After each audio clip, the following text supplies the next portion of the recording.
Space Guido with a replay analysis for Viper900, who sent me in a replay in his Panzerkampfwagen 7, Tier 10, the new Tier 10 German heavy tank, a lot like the 7201.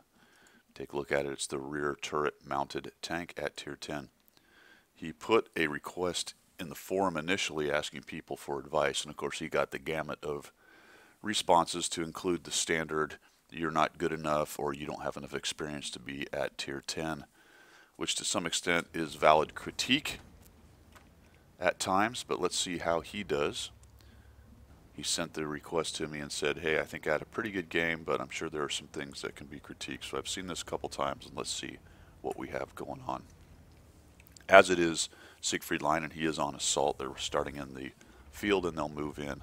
So the first thing you do, I would say not to do, is you stop right here.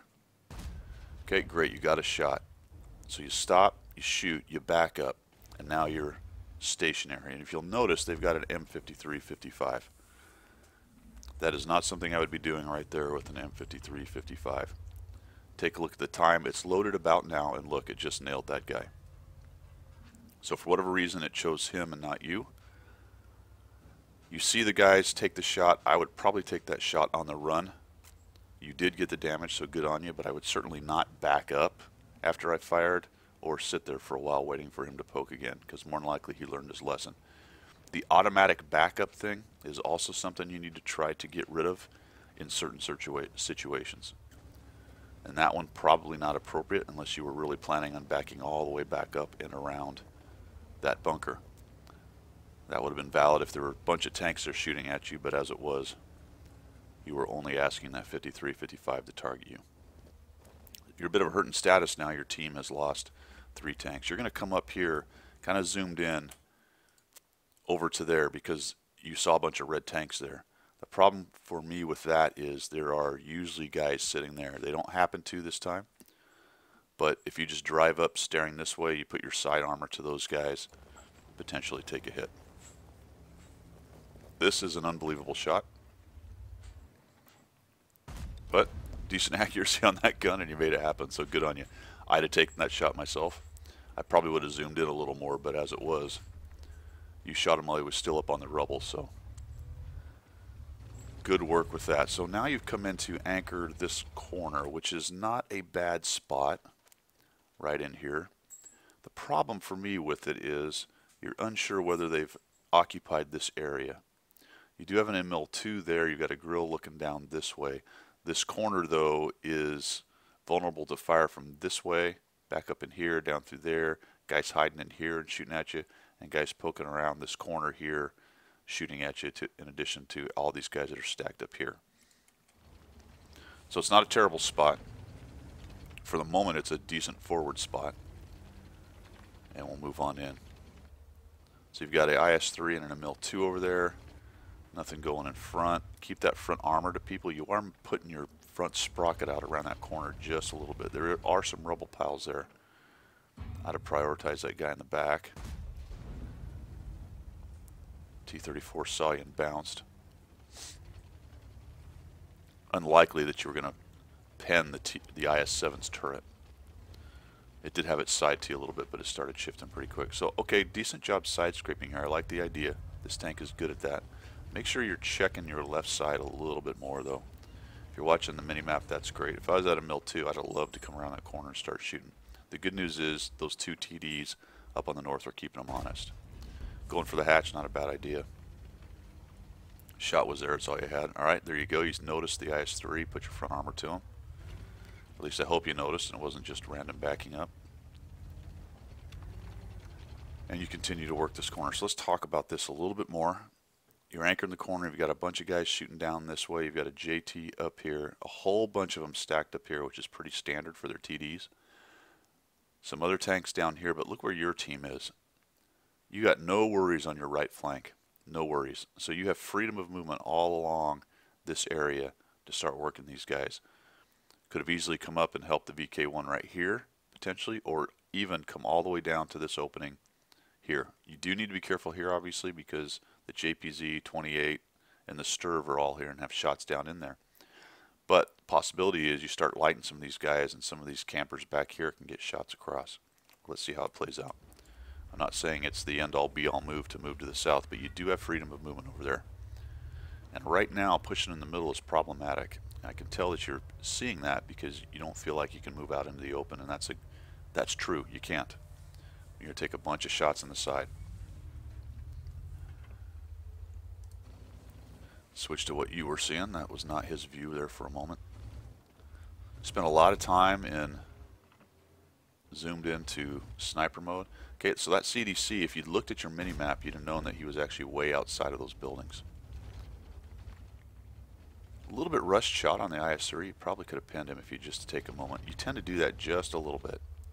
Kind of relying on RNG to do your thing.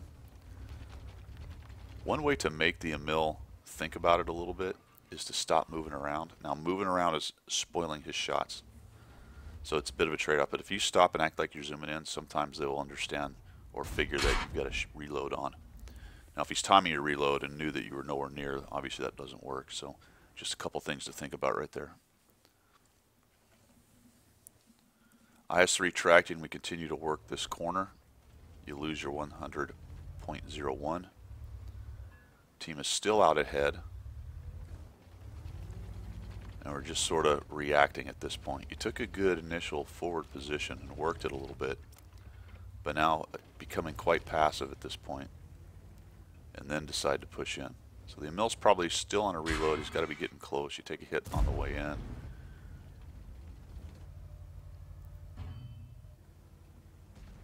You had an option there to keep on pushing, but you still did have the IS-3 and now the prototype over on your side, and there's the Emil still trolling around. So not a bad idea to just back out right there. I like that from a self-preservation standpoint.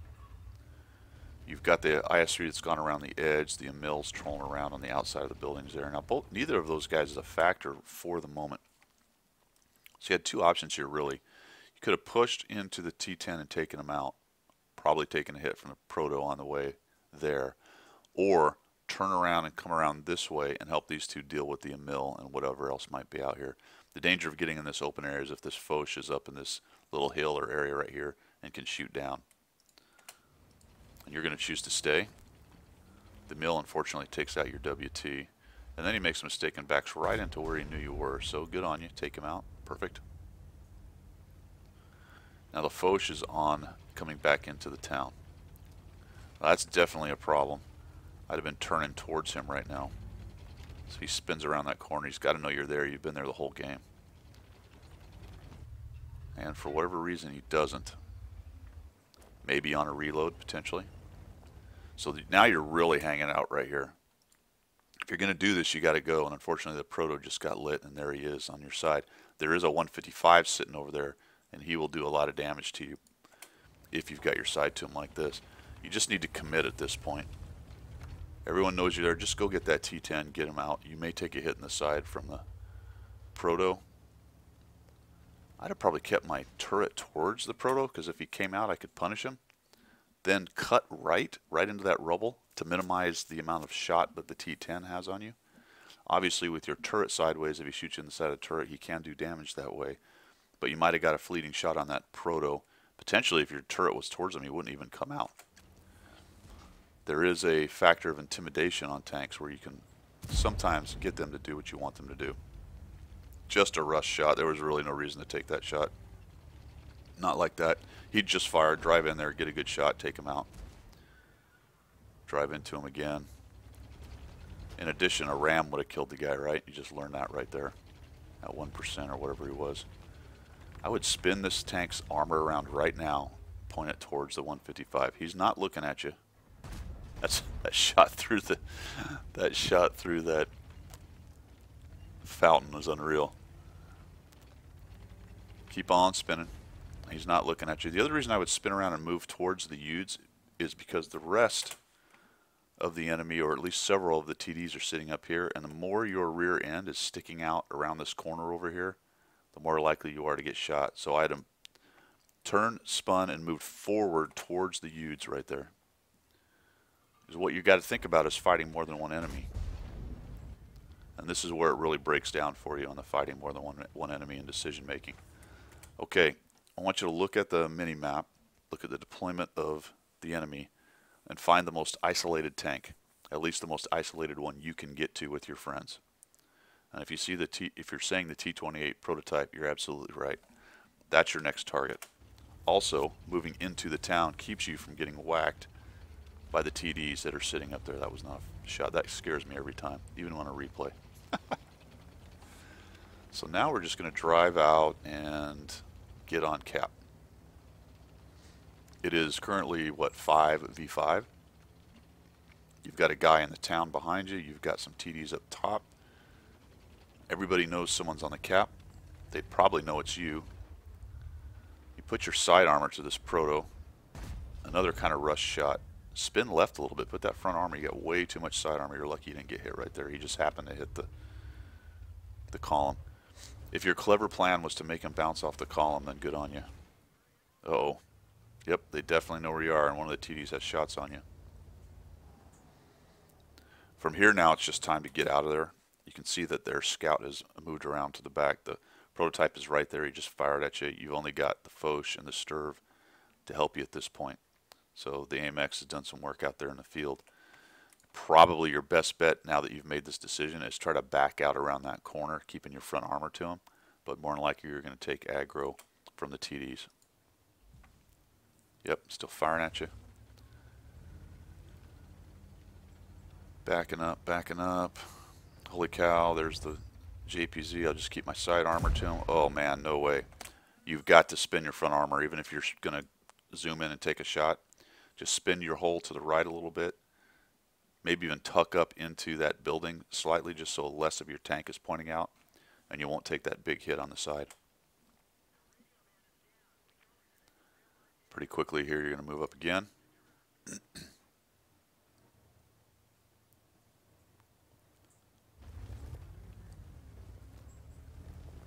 And sort of walk right into the Sturvs. There you go. So you take another hit and you die. And he just basically gets into that little sliver right there. You can see that that building looks like it's pretty good cover, but it's not very good cover, is it? Not very easy to hide, especially from all the crossfire opportunities. And, oh, by the way, you've got a 1390 that's about to move up on your side here in these bushes in this area here, having shots into your rear. So overall, not bad. You're going to move up into a decent initial position.